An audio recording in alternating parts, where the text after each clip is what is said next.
भारत में करोड़ों मंदिर हैं जिनकी अलग अलग मान्यताएं हैं। हर मंदिर का कोई न कोई रहस्य और कहानी होती है।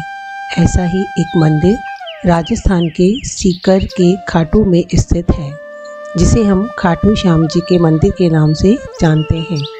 भारत में कृष्ण भगवान के मंदिरों में से सबसे प्रसिद्ध मंदिर है खाटू श्याम जी का।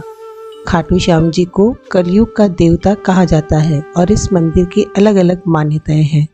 लोगों का कहना है कि श्याम बाबा से भक्त जो मांगते हैं वो उन्हें जरूर देते हैं। इसी कारण उन्हें लखतातार के नाम से भी जाना जाता है। हिंदू धर्म के अनुसार खाटू श्याम जी को कलयुग में कृष्ण का अवतार कहा जाता है। श्री खाटू श्याम जी की कथा। महाभारत काल में लगभग 5,500 वर्ष पहले एक महान आत्मा का अवतरण हुआ, जिसे हम भीमपुत्र बर्बरिक के नाम से जानते हैं।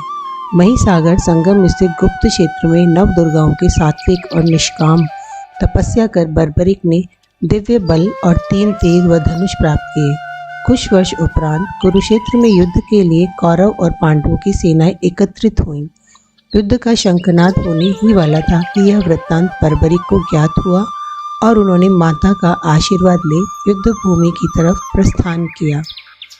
उनका इरादा था कि युद्ध में जो भी हारेगा उसकी सहायता करूँगा।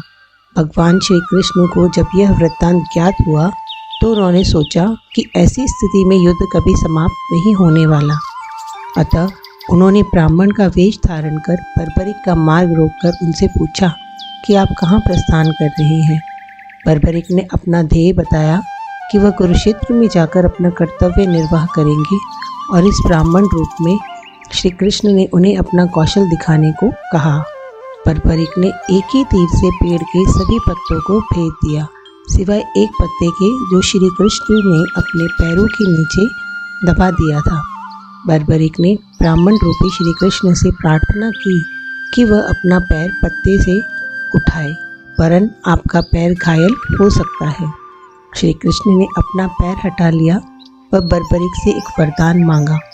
बर्बरिक ने कहा, हे यजमान, आप जो चाहे मांग सकते हैं, मैं वचन का पूर्ण पालन करूंगा। ब्राह्मण रूपी श्री कृष्ण ने शीश का दान मांगा।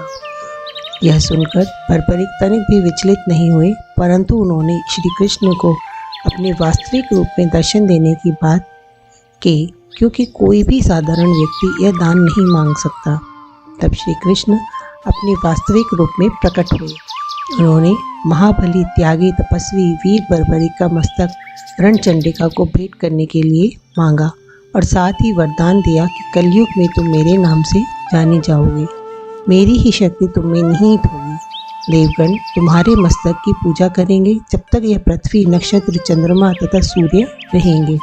तब तक तुम लोगों के द्वारा मेरे श्री श्याम रूप में पूजनीय रहोगे। मस्तक को अमृत से सींचा और अजर अमर कर दिया। मस्तक ने संपूर्ण महाभारत का युद्ध देखा एवं युद्ध के निर्णायक भी रहे। युद्ध के बाद महाबली बर्बरिक कृष्ण से आशीर्वाद लेकर अंतर्ध्यान हो गए। बहुत समय बाद कलयुग का प्रसार बढ़ते ही भगवान श्याम के वरदान से भक्तों का उद्धार करने के लिए वह खाटू में चमत्कारिक रूप से प्रकट हुए। एक गाय घर जाते समय रास्ते में एक स्थान पर खड़ी होकर चारों तरफ से दूध की धाराएं बहाती थी। जब ग्वाले ने यह दृश्य देखा तो सारा वृत्तांत खंडेला के राजा को सुनाया। राजा भगवान का स्मरण कर भाव विभोर हो गया। स्वप्न में भगवान श्री श्याम देव ने प्रकट होकर कहा, मैं श्याम देव हूँ। जिस स्थान पर गाय के थन से दूध निकलता है वहाँ मेरा शालिग्राम शिला रूप विग्रह है। खुदाई करके विधि विधान से प्रतिष्ठित करवा दो। मेरे इस शिला विग्रह को पूजने जो खाटू आएंगे उनका सबका कल्याण होगा।